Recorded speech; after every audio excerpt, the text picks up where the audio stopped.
म्हणतात ना की आयुष्यामध्ये आई बापांशिवाय कोणाचं नसतं या जगामध्ये, हे तर मी 100% तुम्हाला सांगू शकते.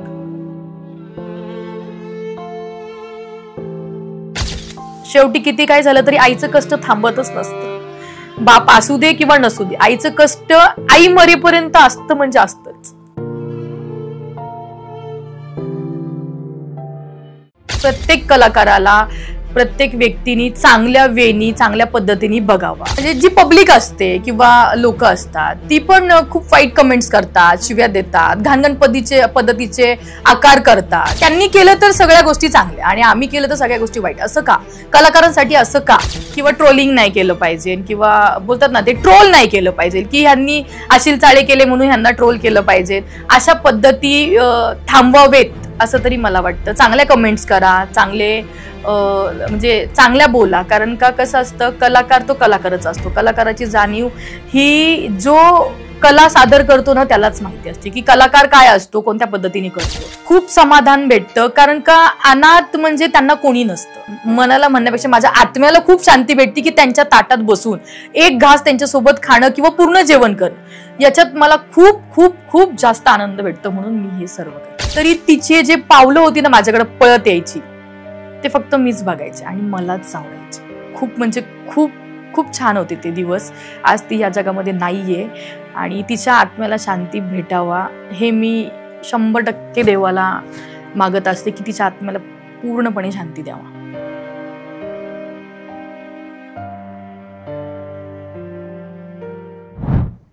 नमस्कार, मी स्वाती जाधव. मी गेले 33 वर्ष पुण्यामध्येच राहत आहे. माझं शिक्षण 12वी झालेलं आहे. बोपडी सर्वपल्ली स्कूल या शाळेमध्ये मी शिकत होते.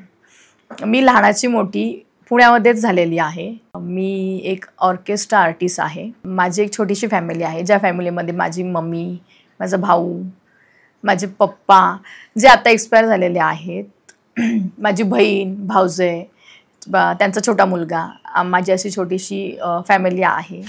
माझी आवड होती डान्स करणं, माझं पॅशन होतं लहानपणापासूनच. मला खूप आवड होती की मी डान्स करावा आणि डान्स केला पाहिजे. ॲज मी सगळ्यांना बघत असते, हमेशा टी व्हीवर सगळ्यांना बघत असायची. त्याच्यामुळे मला असं वाटायचं की मी कुठेतरी छोटा मोठा का होईना डान्स केला पाहिजे. म्हणून मी ऑडिशन्स द्यायचे, लहान छोटे, वस्तीमध्ये म्हणा किंवा शाळेत म्हणा. मी प्रत्येक स्कूलमध्ये ऑडिशन छोटे छोटे दिलेले आहेत आत्तापर्यंत. आवड होती म्हणून मी ऑर्केस्ट्रामध्ये एंट्री केली, जिथे मी फर्स्ट एक ताई आहे तिला भेटली, निशाताई म्हणून. तिला भेटल्यानंतर तिने मला एक सर आहेत, केडी सर नगरकर, त्यांची गाठभेट मला घालून दिली. त्याच्यानंतर माझा प्रवास चालू झाला. ज्यावेळेस मी काहीच नव्हते, म्हणजे मला काहीच येत नव्हतं किंवा मला कोणत्याच गोष्टीची आयडिया नव्हती, त्यावेळेस मला केडी नगरकरांनी स्टेजवर थांबण्याची ताकद दिली. निशाताईंनी मला खूप सपोर्ट केला. निशा तावरे माझ्या ताईचं नाव आहे. तिने मला खूप सपोर्ट केला की तू हे करू शकते आणि तू हे करशील. म्हणून मी त्या हेतूवर स्टेजवर उभी राहिले. ॲक्च्युली मी घरामध्ये बसले होते, तर माझ्या फोनवर एक फोन आला आणि तेव्हा मला सर म्हणले की स्वाती तू काय करतेस? तर मी म्हणले घरात बसले सर. तर मग सर म्हणले दुबईला येणार का? म्हणलं हो Dubai, oh my God. Dubai तर फक्त नाव ऐकलं होतं, पण म्हणलं चला आपण त्याचा एक्सपिरियन्स पण घेऊयात की काय आहे दुबई. फक्त आपण सिनेमामध्ये, मोबाईलमध्ये आपण जे दुबईचं फक्त नाव ऐकत होती, तर असं वाटलं चला आपण आता दुबईला पण जाऊन येऊ. तर मला दुबईचा शो एक ऑर्केस्ट्रा म्हणून आला होता, ज्याच्यामध्ये मला बॅक डान्सर म्हणून काम करायचं होतं. सो मी सरांना म्हणलं ओके. तर सरांनी मला विचारलं पासपोर्ट आहे का? म्हणलं हो आहे ना सर. मग मी पासपोर्ट सरांना दाखवलं. तर सर म्हणले तू येणार का? म्हणलं हो सर येणार ना. म्हणलं एवढा मोठा चान्स तुम्ही मला देताय दुबईमध्ये फिरायचा, ऑर्केस्ट्रा करायचा, सो मी तो चान्स गमू नाही शकत, मी येणार. पण ज्यावेळेस मी दुबईला चालली होती आणि जाणार होती त्यावेळेस मला काहीच येत नव्हतं. म्हणजे मला माहिती पण नव्हतं की ऑर्केस्ट्रा हे काय आहे. पण तिथं गेल्यानंतर मी मुली बघितल्या, डान्सर्स बघितल्या, माझ्यापेक्षा खूप क्वालिटी, खूप छान छान होते, जेव्हा की माझ्याकडे ड्रेसिंग पण नव्हती.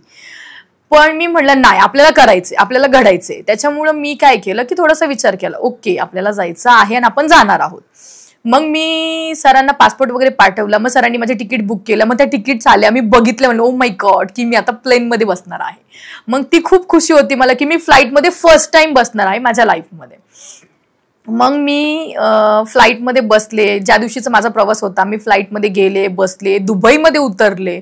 मला तोपर्यंत खूप छान वाटत होतं. पण ज्या वेळेस माझी वेळ आली की मला आता डान्स करायचा आहे, त्यावेळेस मला खूप मोठे प्रश्न पडले की मी आता करायचं काय आणि मी आता काय करणार आहोत. तर मग मी विचार केला, गणपती बाप्पाचं स्मरण केलं, मम्मीला फोन केला. मम्मीला फोन करून मम्मीच्या लांबूनच पाया पडले आणि मग त्याच्यानंतर म्हटलं चला आता आपल्याला सुरुवात करायची आहे. मग मी फटाफट मेकअपचं सामान वगैरे काढलं, मेकअप केला, ड्रेसिंग टाकली.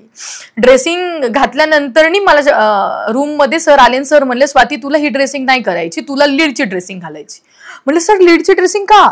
तुम्ही तर मला बॅक डान्सर म्हणून आणली होती, मग तुम्ही लीड का करायला होताय? मग सर मला म्हणाले की असे कलाकार आहेत, त्यांची तब्येत ऑन द स्पॉट बिघडलेली आहे, सो तुला आता हे त्यांचं जे काय कला आहे जी तुला सादर करायची आहे. म्हटलं सर हे कसं होणार?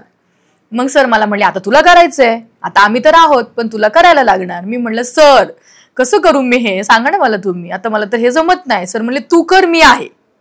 मग सरांनी मला असं प्राधान्य दिल्यानंतर माझ्यामध्ये थोडासा होप आला. म्हणलं ओके सर. मग मी ती ड्रेसिंग चेंज करून परत लीडची ड्रेसिंग टाकली आणि लीडची ड्रेसिंग जेव्हा मी घातली, मी स्टेजवर आले, माझी अनाउन्समेंट केली.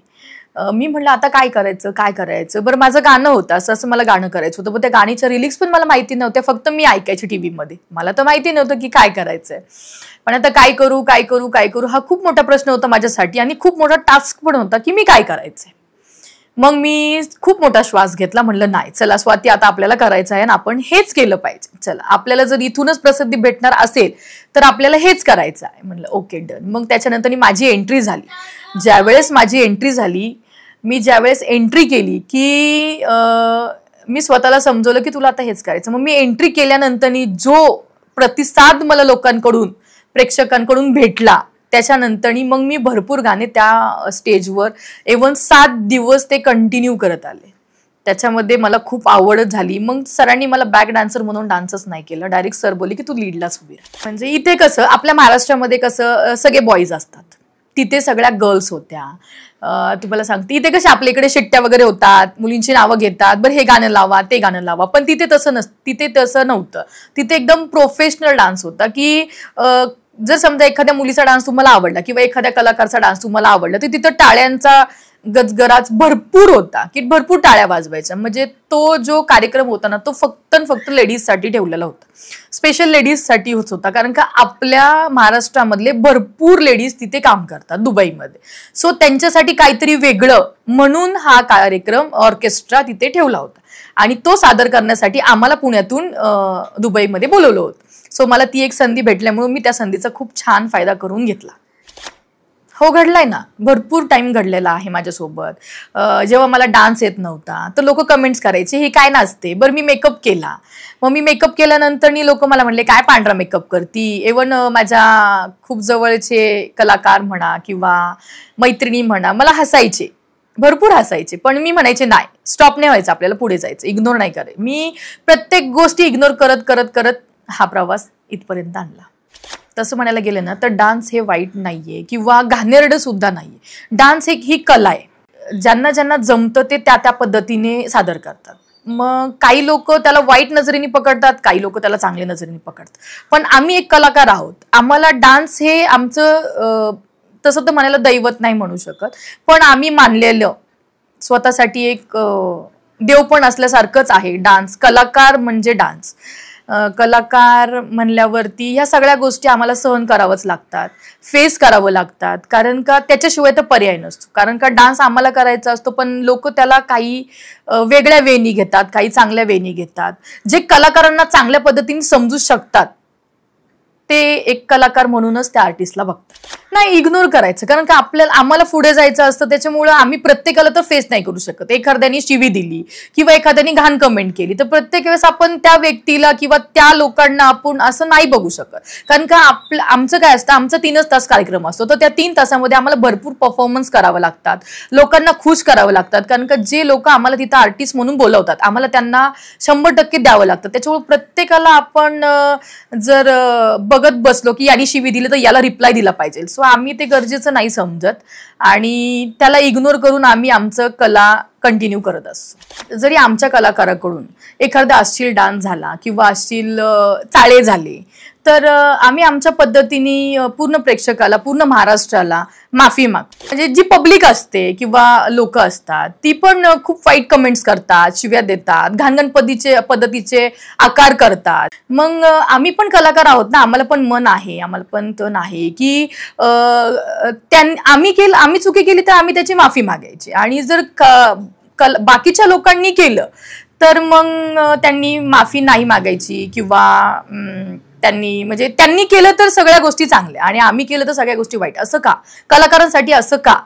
कारण का कलाकार जे काय करतात ते आपल्या पोटासाठी, आपल्या फॅमिलीसाठी करतात. कलाकार तिथे प्रेक्षक लोकांसाठीच आलेला असतो, क्राऊडसाठीच आलेला असतो आणि त्यांना मान सन्मानित करून बोलवलेलं सुद्धा असतं. तर मला असं वाटतं की नक्की त्यांचा मान सन्मान जो स्टेजवर आहे तो प्रत्येक ठिकाणी आणि प्रत्येक क्राऊडमध्ये राहिला पाहिजे असं मला तरी वाटतं. वर्षात जे 12 महिने असतात ना त्यातला एक महिना जो असतो ना, मी 11 महिने पूर्णपणे स्वतःला देते. पण जो जून महिना असतो ना माझ्यासाठी खूप स्पेशल असतो, कारण का तो माझा जन्मदिवस असतो. तो मी फक्त अनाथाश्रम, वृद्धाश्रम हे कार्यक्रम ठेवत असते, करत असते, जेवण देत असते, फ्रुट्स देत असते, खूप सारे धान्य देत असते. कारण का मला त्याची खूप आवड आहे की आपल्याला तर आपले आईबाप असतात पण त्यांना कोणी नसतं. म्हणून एक छोटीशी माझ्याकडून हेल्प म्हणून मी दरवर्षी माझ्या बर्थडेला खूप सारे पोती, गव्हाची पोती, तांदळाची पोती किंवा फ्रुट्स म्हणा किंवा बिर्याणी म्हणा, केक्स म्हणा, हे सर्व स्वतः घेऊन जाते. माझा बर्थडे दरवर्षी मी अनाथ आश्रममध्येच करते, कारण का मला याची आधीपासून म्हणजे लहानपणापासून मला याची खूप आवड आहे. त्याच्यामुळं मी हे सगळं माझ्या स्वतःच्या मनानी न कोणी सांगता मला आवड आहे म्हणून मी हे 100% करते आणि माझा बर्थडेचा दिवस मी 100% अनाथ आश्रममध्येच देते. खूप माझ्या मनाला एवढी शांती भेटते ना की मी रोज घरामध्ये जेवते, पण मी एक दिवस त्यांच्या संग जेवले ना तर मला असं वाटतं ना की मी आयुष्यभराचं जेवलंय. खूप समाधान भेटतं, कारण का अनाथ म्हणजे त्यांना कोणी नसतं. जरी त्यांना जे त्यांना सांभाळतात, जे त्यांची केअर करतात, जे त्यांना बघतात, आपण काही तिथं रोज रोज जाऊन बघत नाही की त्यांच्यासोबत काय करतात काय नाही. पण मी जे एक दिवस जाते ना ते मला खूप आवडतं आणि मला खूप मनाला शांती भेटती. माझ्या मनाला म्हणण्यापेक्षा माझ्या आत्म्याला खूप शांती भेटते की त्यांच्या ताटात बसून एक घास त्यांच्यासोबत खाणं किंवा पूर्ण जेवण करणं, याच्यात मला खूप खूप खूप जास्त आनंद भेटतो. म्हणून मी हे सर्व करते. एक मुलगी होती, आता तरी तिचं नाव मी डायरेक्टली घेऊ नाही शकत. इथे दापोडीमध्येच एक अनाथ आश्रम आहे जिथे मी कंटिन्यू जाते. माझ्या मनाला वाटलं ना किंवा माझ्या मनाला अशांती वाटली ना किंवा मी कोणासंग वाद केला, भांडण केली, तर माझ्या मनाला शांती घेण्यासाठी मी त्या मुलीला भेटायला जात होते. पण काही कारणानुसार तिची डेथ झाली. त्या दिवसापासून मी तिथं जाणंच बंद केलं, कारण का मी तिला दत्तक द्या म्हणून त्या मावशींना बोलले होते. पण त्या मुलीसंग माझं बॉन्डिंग एवढं छान होतं ना की मी सख्या मुलीपेक्षा जास्त होतं. पण त्या मुलीची डेथ झाल्यामुळं आता मी तिथे स्वतःच जाणं बंद केलं, कारण का तिथं गेल्यानंतर जो त्रास मला होतो ना तो फक्त मलाच माहिती असतो की मला त्या मुलीला भेटल्यानंतर काय त्रास होतो, काय फिलिंग्स येतात. मला त्या जुन्या गोष्टी सगळ्या आठवतात. तिला नाव जरी सांगितलं ना की स्वातीताई तुला भेटायला आलीये, तरी तिचे जे पावलं होती ना माझ्याकडे पळत यायची ते फक्त मीच बघायचे आणि मलाच आवडायची. खूप खूप छान होते ते दिवस. आज ती या जगामध्ये नाहीये आणि तिच्या आत्म्याला शांती भेटावा हे मी 100% देवाला मागत असते की तिच्या आत्म्याला पूर्णपणे शांती द्यावा. माझ्या मम्मीमुळे आज जो पण प्रवास आहे मी माझ्या मम्मीमुळे पूर्णपणे काढू शकले. मी जे काय आज आहे ना त्याचं सर्व प्राधान्य मी माझ्या मम्मीलाच देऊ शकते आणि माझ्या मम्मीलाच देईल, कारण का तिने जो सपोर्ट केला ना तो उभ्या आयुष्यात कोणी केला नसता. आणि आई ती आईच असते. आईसारखा सपोर्ट या जगात कोणीच करू शकत नाही. आजकाल जगामध्ये खूप चाललेलं की आईला मान सन्मान लोक देत नाही, बाहेरच्या लोकांना खूप इम्पॉर्टंट देतात, पण आई ती आईच असते. आईची जागा कोणी घेऊ पण शकत नाही, आईची जागा आपण कोणाला देऊ पण शकत नाही. आणि मी जे काय आजपर्यंत कमवलेलं आहे किंवा केलेलं आहे माझ्या डान्सच्या क्षेत्रामध्ये, मी दुबईला गेले, भरपूर काही गोष्टीमध्ये ना मला माझ्या मम्मीने पूर्णपणे सपोर्ट केलेला आहे. पूर्णपणे मी सांगू पण शकत नाही आणि माझ्याकडे शब्द पण नाही की तिने कोणत्या पद्धतीने प्रवास केलेला आहे.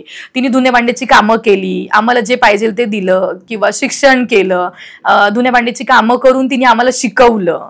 म्हणजे मी 12वी पर्यंत जो प्रवास केला तो मी माझ्या डोळ्यांनी माझ्या मम्मीचा माझ्या पप्पांचा बघितला. माझे पप्पा सिक्युरिटीचे काम करायचे, माझी मम्मी धुण्या भांड्याची काम करायची. ती कसे कसे पैसे साचवायची, बुक्स आणायला, बॅग्स आणायला, म्हणजे भरपूर. आई बापांशिवाय म्हणतात ना की आयुष्यामध्ये आई बापांशिवाय कोणाचं नसतं या जगामध्ये. हे तर मी 100% तुम्हाला सांगू शकते. राहिली ना आयुष्यामधून माझ्याकडून काही चुकलं असेल ना तर 100% मम्मीला मनापासून सॉरी आहे.